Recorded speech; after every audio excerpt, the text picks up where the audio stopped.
Hello friends, Bhagwati Girish college की online classes में आपका स्वागत है। आज बीएससी थर्ड ईयर के अंतर्गत पेपर हमारा जो थर्ड चल रहा है और उसकी यूनिट चल रही है हमारी लास्ट वाली, और उस यूनिट के अंतर्गत हम मेटामॉर्फोसिस इन फ्रॉग यानी कि मेंढक में कायान्तरण, मेंढक में कायान्तरण, ये आज का हमारा टॉपिक रहेगा, मेंढक में कायान्तरण। दोस्तों ध्यान रहे कि पिछले वीडियो के अंतर्गत इसको दो पार्ट में पढ़ा था। एक तो पार्ट 1 पढ़ा था, एक पार्ट 2 पढ़ा था। उस पार्ट 1 के अंतर्गत हमने सबसे पहले मेंढक में जो डेवलपमेंट है और उस डेवलपमेंट की जो प्रोसेस है, जैसे कि मैं आपको बता देता हूँ। आपने सबसे पहले निषेचन, फिर उसके बाद में विदलन, विदलन के बाद में आपने गैस्ट्रुलेशन, और फिर पश्च गैस्ट्रुलेशन, और पश्च गैस्ट्रुलेशन के बाद में फिर आपने जो पढ़ा था वो पढ़ा था क्या नाम से, फॉर्मेशन ऑफ टेल वर्ड। इसके बाद में बस gastrulation, formation of tail word यानी कि पुच्छ का निर्माण पड़ा था, और पुच्छ का जैसे इसके अंतर्गत निर्माण हो चुका था तो फिर आपने इसके अंतर्गत एचिंग यानी कि स्कूटर पढ़ा था, और स्कूटर के बाद में आपने क्या पढ़ा था, इसमें लार्वा।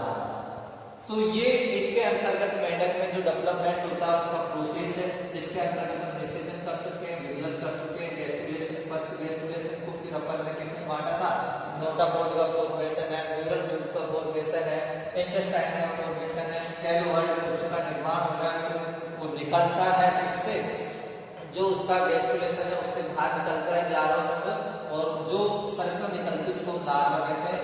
अब लार्वा के अंतर्गत क्या होता है, परिवर्तन होता है, उसका चेंजिंग होता है, और उस चेंजिंग के आधार पर जो प्रोसेस होती है उस प्रोसेस का नाम होता है कायान्तरण यानी कि मेटामॉर्फोसिस। तो सबसे पहले अपन को ये आना चाहिए कि मेटामॉर्फोसिस या कायान्तरण कहते किसे हैं। तो इसमें सीधा सा एक वर्ड है, जब लार्वा अवस्था एडल्ट या अपन कहते हैं इसको वयस्क में बदल जाती है,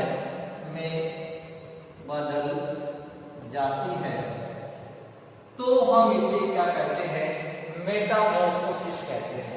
इसे हम कहते हैं मेटामॉर्फोसिस के नाम से इसको जाना जाता है, यानी कि जब लार्वा अवस्था एक वयस्क में परिवर्तित हो जाती है तो इसको मेटामॉर्फोसिस या कायान्तरण के नाम से हम जानते हैं।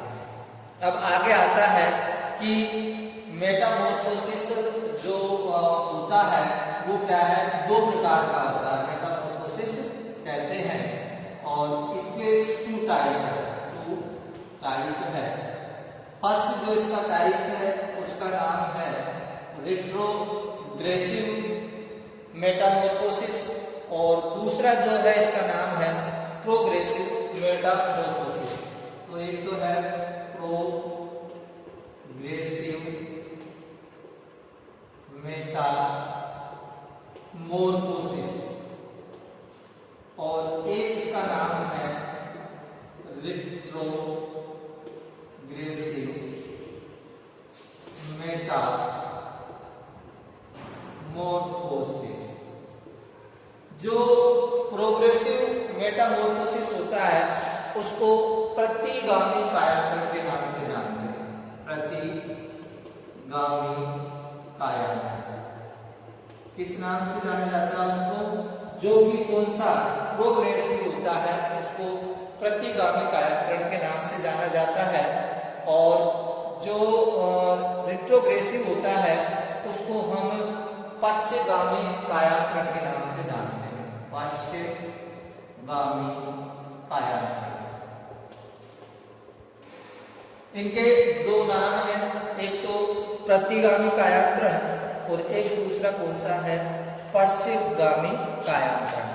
जिसमें से जो प्रतिगामी कायांतरण है उसको हम प्रोग्रेसिव के नाम से जानेंगे और जो आपके पश्चिमगामी है उसको रिट्रोग्रेसिव के नाम से हम जानते हैं। अब ध्यान देंगे यहाँ सबसे पहले हम लेने वाले हैं प्रोग्रेसिव कायांतरण। पहले कौन सा लेंगे हम, प्रोग्रेसिव कायांतरण। तो देखो इसको पढ़ते हैं, प्रोग्रेसिव कायांतरण क्या होता है। पहले तो इसकी आपको डेफिनेशन आनी चाहिए कि जब अल्प विकसित लार्वा से, जब अल्प विकसित लार्वा से, जब अल्प विकसित लार्वा से विकसित एडल्ट का निर्माण होता है या वयस्क का निर्माण होता है,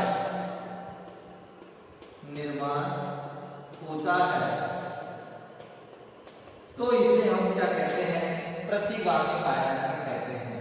होता है तो इसे प्रतिगामी कायांतरण कहते हैं। उसमें क्या होता है, उल्टा हो जाता है, यानी कि अल्प विकसित या जो विकसित लार्वा होता है उससे अल्प विकसित वयस्क का निर्माण होना, वो क्या कहलाता था, अपने रिट्रोग्रेसिव कहलाता था। अब आप ये जानते हैं कि टेडपोल में प्रतिगामी कायांतरण पाया जाता है। आप यहाँ पे लिख सकते हैं, मेंढक के लार्वा को जो नाम दिया गया है वो है टेडपोल। इसको भेग शिशु के नाम से भी जानते हैं, भेग शिशु टेडपोल। अब अपन यहाँ लिखेंगे, अगला जो पूर्ण होगा वो रहेगा अपना मेंढक में, या मैं कहूँ इसके डायरेक्ट आप मेंढक ना लिख के टेडपोल में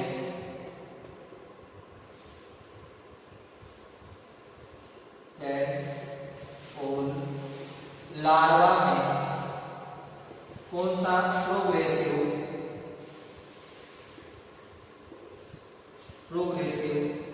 कायांतरण पाया जाता है। कौन सा कायांतरण पाया जाता है, प्रोग्रेसिव कायांतरण पाया जाता है। अब इस प्रोग्रेसिव कायांतरण पाया जाता है तो इस दौरान जो प्रोग्रेसिव कायांतरण है, इस दौरान इसमें निम्न परिवर्तन होते हैं, इस दौरान इसमें निम्न परिवर्तन होते हैं।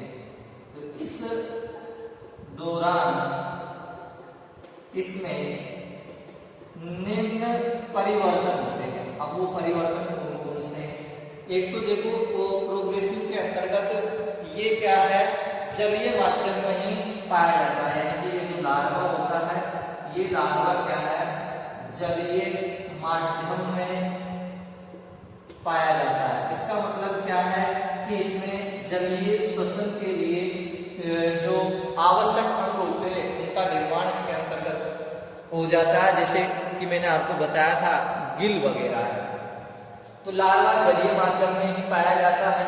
साथ ही इसमें है कि वह एडल्ट में परिवर्तित हो जाता है, तो यानी कि जब लार्वा एडल्ट में कन्वर्ट होता है, एडल्ट में बदलता है,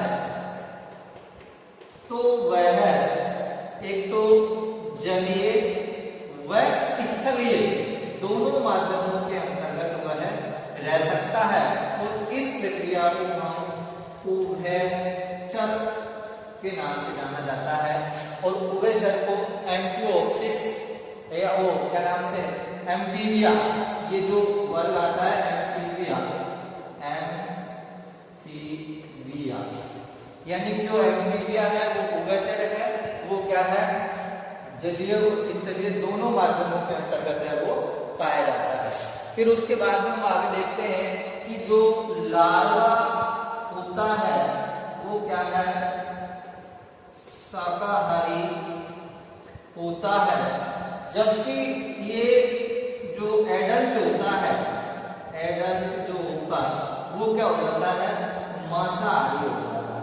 तो ये इसके अंतर्गत परिवर्तन होते जाते हैं कि यानी कि जब वो लार्वा अवस्था के अंतर्गत रहता है और जैसे जैसे उसका क्या है समय निकलता जाता है तो वो क्या है परिवर्तन आते हैं, तो वो फिर वो मांसाहारी प्रवृत्ति का होता जाता है। साथ ही आप लिखेंगे कि लार्वा के अंतर्गत हॉर्नी टीथ पाए जाते हैं। जो लार्वा होता है उस लार्वा में हॉर्नी टीथ पाए जाते हैं, टीथ पाए जाते हैं, जबकि जो एडल्ट होता है उसमें होमोडोंट प्रकार के टीथ पाए जाते हैं, होमोडोंट टाइप के टीथ उसके अंतर्गत पाए जाते हैं। हॉर्नी टीथ का मतलब क्या है कि इसके जो जार्स वगैरह होते हैं, जैसे ये लार्वा है तो इसके अंतर्गत भी यहाँ पर जार्स यानी ये जार्स जो होगा वो हॉर्नी जार्स के नाम से जाना जाएगा, यानी जबड़ा। इसमें क्या है कि जो दांत होते हैं वो बहुत ही छोटे एवं नुकीले होते हैं, जबकि जो एडल्ट होता है उसके अंतर्गत दांत होते हैं वो हड्डियों के अंतर्गत धंस जाते हैं और काफी मजबूत होते हैं। साथ ही लार्वा के अंतर्गत क्या है टेल पाई जाती है। जो लार्वा होता है उसमें क्या है टेल पाई जाती है, जबकि एडल्ट के अंतर्गत जो टेल होगी वो टेल एडल्ट में टेल एब्सेंट। तो क्या है अभी और भी कैरेक्टर में बता रहा हूं कि टेनिफोर लार्वा के अंतर्गत प्रोग्रेसिव मेटामॉर्फोसिस पाया जाता है। लार्वा जो जलीय माध्यम में होता है, साथ ही लार्वा से जब एडल्ट बनता है तो वो जलीय एवं स्तरीय दोनों में रह सकता है। साथ ही लार्वा क्या होता है शाकाहारी प्रवृत्ति का होता है, जैसे जैसे वो बड़ा होता जाता है तो एडल्ट उसके अंतर्गत आती है, एडल्ट अवस्था तो मांसाहारी हो जाता है। लार्वा में हॉर्नी टीथ पाए जाते हैं, जबकि जो एडल्ट होता है उसमें होमोडोंट प्रकार के टीथ पाए जाएंगे। लार्वा में टेल पाई जाती है, जबकि एडल्ट के अंतर्गत वो क्या हो जाती है विलुप्त हो जाती है।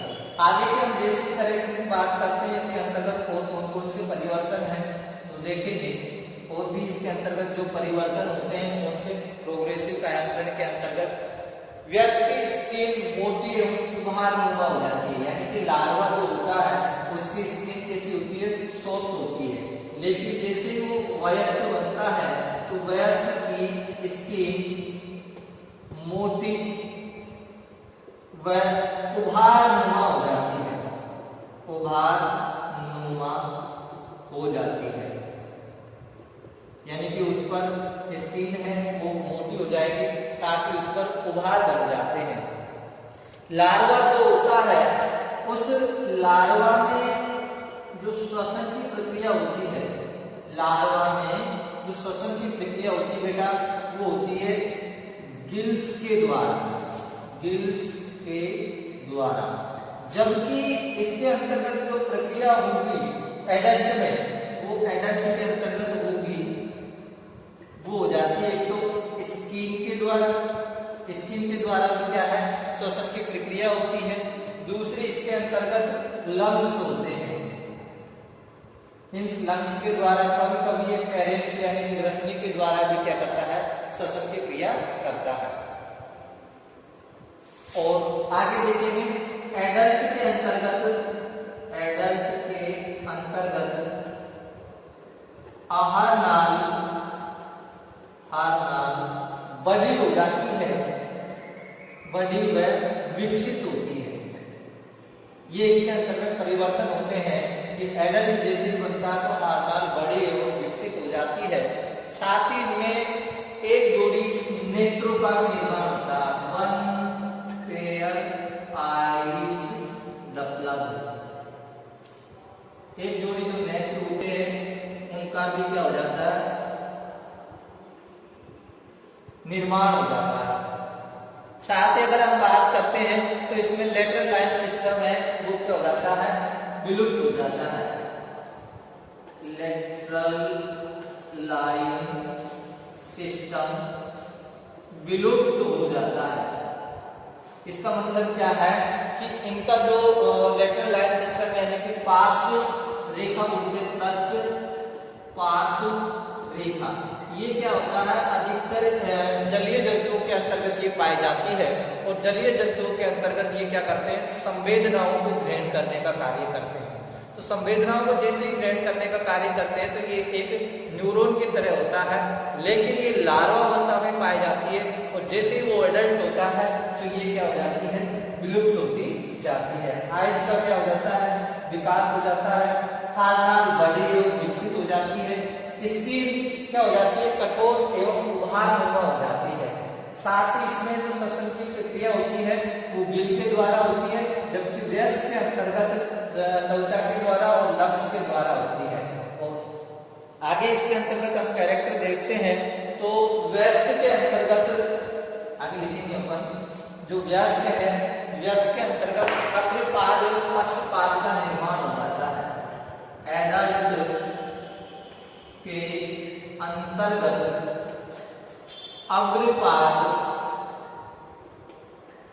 अग्रपाद व पश्चपाद का निर्माण हो जाता है और उनके अग्रपाद की उंगलियां और पश्चपाद की जो उंगलियां होती है, उंगलियों में एक त्वचा का जाल बिछ जाता है, यानी कि त्वचा का जो जाल होता है वो इसके अंतर्गत आ जाता है। मेंढकों को जब आपने देखा होगा तो ये जैसे दोनों उंगलियां हैं, इन उंगलियों के बीच में भी क्या आ जाता है, जाल, यानी कि वो आ जाती है, त्वचा आ जाती है। साथ ही अगर हम बात करते हैं तो देखो ये जो लार्वा होता है, ये लार्वा अमोनिया का उत्सर्जन करता है, अमोनिया का उत्सर्जन करता है, लेकिन जो एडल्ट जो होता है वयस्क, वो यूरिया का उत्सर्जन करता है। ये इसके अंतर्गत क्या होते हैं भाई, कैरेक्टर होते हैं। कौन से, मेटामॉर्फोसिस के समय, जबकि वो क्या होता है, वो एक लार्वा से एडल्ट में कन्वर्ट होता है। अब आपको थोड़ा सा इसके अंतर्गत जो डायग्राम है वो मैं भी वो बता देता हूँ कि क्या इसके अंतर्गत डायग्राम कैसे होते हैं। देखो लार्वा का ही बनाओ, इसके अंतर्गत प्रोग्रेसिव के अंतर्गत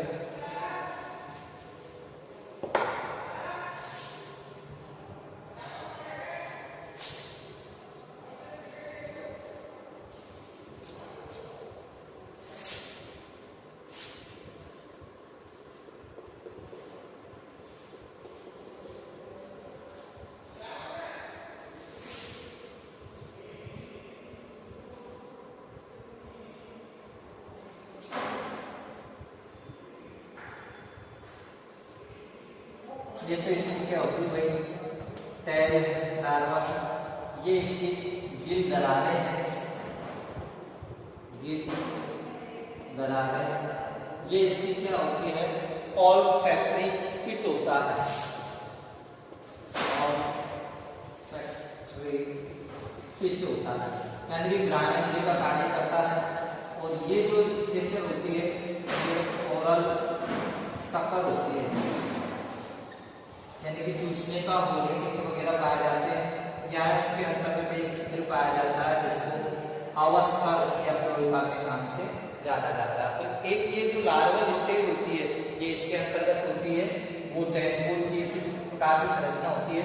परंतु ये जैसे ही क्या नाम से एडल्ट में कन्वर्ट होता है तो एडल्ट में कन्वर्ट होने के फलस्वरूप इसमें क्या है, कई जो संरचनाएं होती है उन संरचनाओं का क्या हो जाता है, निर्माण हो जाता है। और उन संरचनाओं के अंतर्गत ये देखिए अग्रपाद एवं पश्चपाद बन जाते हैं, ये आई इसके अंतर्गत डेवलप हो जाती है। और ये जो टैग होती है, ये टैग क्या है, अपहासित, यानी कि धीरे धीरे क्या होने लगती है, नष्ट होने लगती है। तो ये इसकी एक स्ट्रक्चर होती है, ये क्या है, अग्रपाद है। और बीज के अंतर्गत जो संरचनाएं पाई जाती है वो इसके अंतर्गत यहाँ पर बोलने जाल पाए जाते हैं। ये ऑल्फैक्टरी पिट और ये क्या है, इसकी आईज, ये ऑल्फैक्टरी यानी कि ग्राहण पिंड, ये ओरनी जाल जबड़ा। अग्रपाद हो गई, ये इसकी टैल हो गई। धीरे धीरे क्या है, मेंढक के अंतर्गत क्या हो जाता है, कन्वर्ट हो जाता है। तो इस प्रकार से इसको अपन कह सकते हैं कि इसमें क्या है, कायांतरण की प्रोसेस होती है।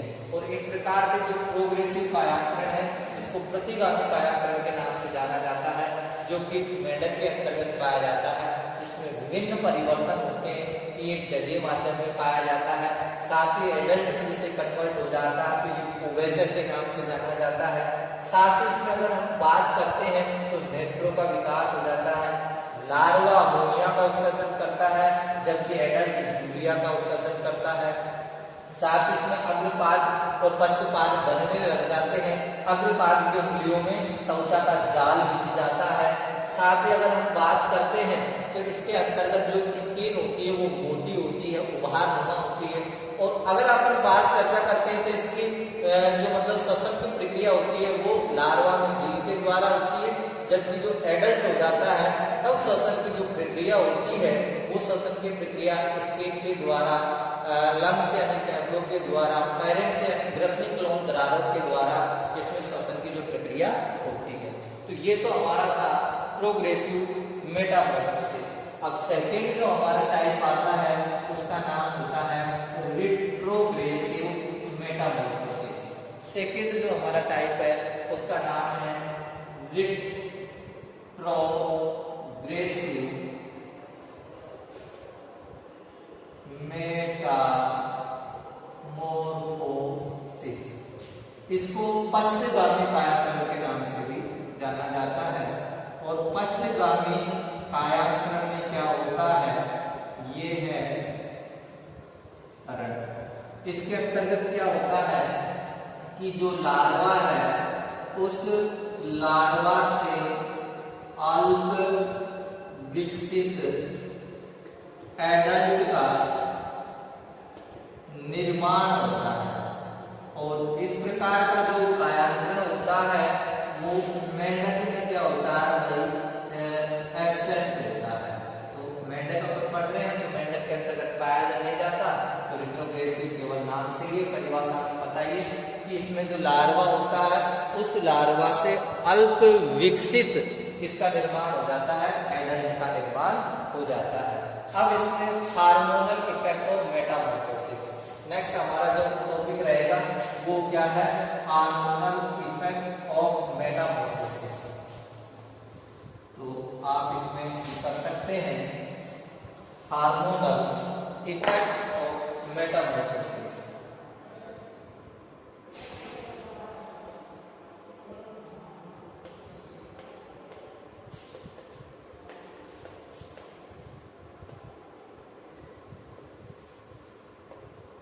मोर्फोसिस।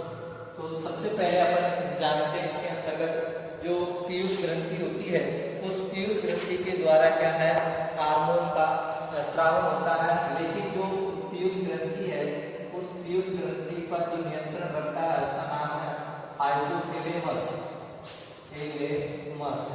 और हाइपोथैलेमस से पीयूष ग्रंथि, और पीयूष जो ग्रंथि है उस पीयूष ग्रंथि से एक हार्मोन का स्राव होता है जिसका नाम है TSH, thyroid stimulating hormones. Thyroid stimulating hormones,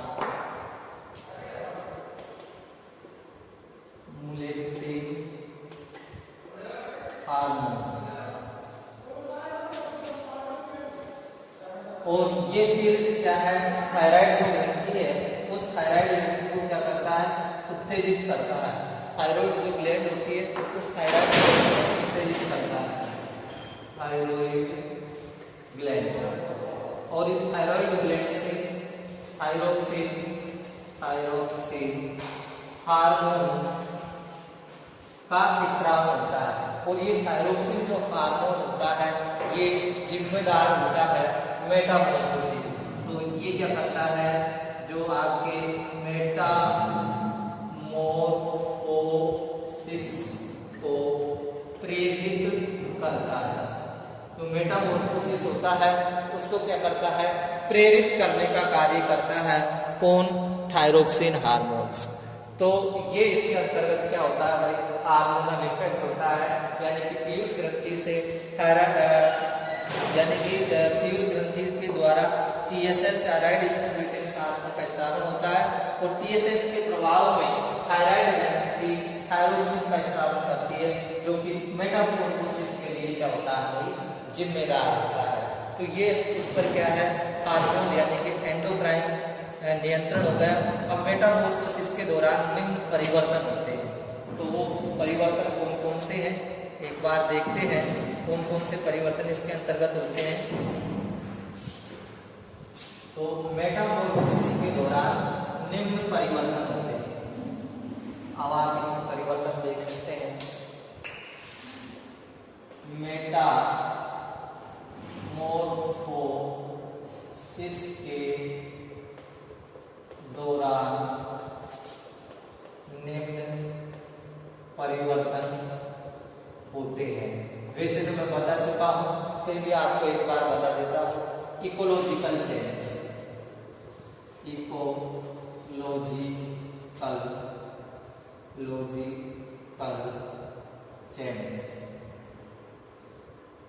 ecological change इसके अंतर्गत होता है।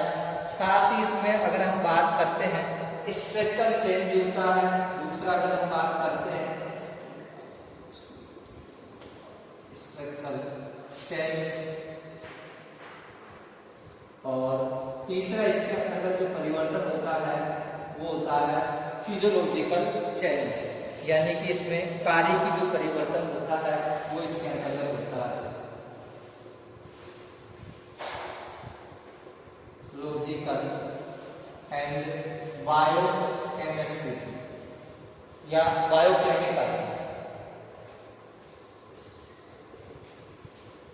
चेंज। एक तो फिजियोलॉजिकल चेंज इसके अंतर्गत होता है, फिजियोलॉजिकल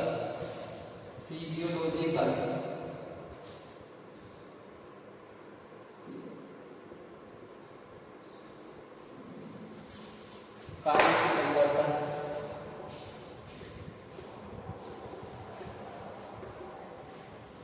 फिजियोलॉजिकल चेंज और बायोकेमिकल चेंज है वो इसके अंतर्गत होते हैं। साथ ही इसमें स्ट्रक्चरल यानी कि संरचनात्मक चेंज होते हैं और इकोलॉजिकल चेंज होते हैं। इकोलॉजिकल चेंज के अंतर्गत हम बात करते हैं तो जो लार्वा होता है वो जलीय माध्यम में होता है, लेकिन फिर क्या हो जाता है, उभयचर हो जाता है, ये इसके अंतर्गत होता है। साथ ही जो लार्वा होता है वो क्या होता है भाई, शाकाहारी होता है, और फिर वो कन्वर्ट किसमें हो जाता है, मांसाहारी में हो जाता है। ये इसके अंतर्गत इकोलॉजिकल चेंज होता है। साथ ही लार्वा स्टेज के अंतर्गत टेल पाई जाती है, और फिर क्या हो जाती है, टेल एब्सेंट हो जाती है, विलुप्त हो जाती है। संरचनात्मक की अगर हम बात करते हैं तो सबसे पहले वयस्क अवस्था में स्किन क्या होती है, मोटी तथा त्वचा पर स्पॉट यानी कि धब्बे बन जाते हैं। लार्वा में जो त्वचा होती है वो चिकनी व लचीली होती है। त्वचा चिकनी व लचीली होती है, फिर वो कैसी हो जाती है, ये मोटी हो जाती है। और साथ ही फिर ये कैसी हो जाती है, एडल्ट के अंतर्गत, एडल्ट में एक तो मोटी हो जाती है, साथ ही इस पर धब्बे बन जाते हैं, और धब्बे बनने के साथ साथ ही इस पर क्या नाम से उभार भी बन जाते हैं, उभार संरचना है वो इस पर बन जाती है। ये परिवर्तन इसके अंतर्गत होता है। और स्किन पर श्लेष्मा ग्रंथियों का विकास हो जाता है। स्किन पर श्लेष्मा ग्रंथि का विकास इसके अंतर्गत हो जाता है। जो शरीर होता है वो शरीर हेड, ट्रंक और सिर, धड़ और कुछ टेल में क्या हो जाता है, डिवाइड हो जाता है। आगे हम बात करते हैं तो फिजियोलॉजिकल में, तो फिजियोलॉजिकल के अंतर्गत क्या होता है, एक तो जो नेत्रों की जो कार्य क्षमता होती है वो कार्य क्षमता बढ़ जाती है। एक इसके अंतर्गत ये परिवर्तन होता है। एक इसके अंतर्गत होता है आरनाल छोटी और मोटी आरनाल बड़ी व विकसित हो जाती है। और लास्ट इसके अंतर्गत अगर हम करते हैं तो नर्व सिस्टम होता है, नर्व सिस्टम क्या हो जाता है, डेवलप हो जाता है। इसमें पहले क्या होता है, लेटरल लाइन सिस्टम होता है। तो आज की वीडियो में बस केवल इतना ही, और इस यूनिट का लास्ट पार्ट बचा अपने पास प्लेसेंटा, उसको नेक्स्ट पूरा करते हैं। Thank you.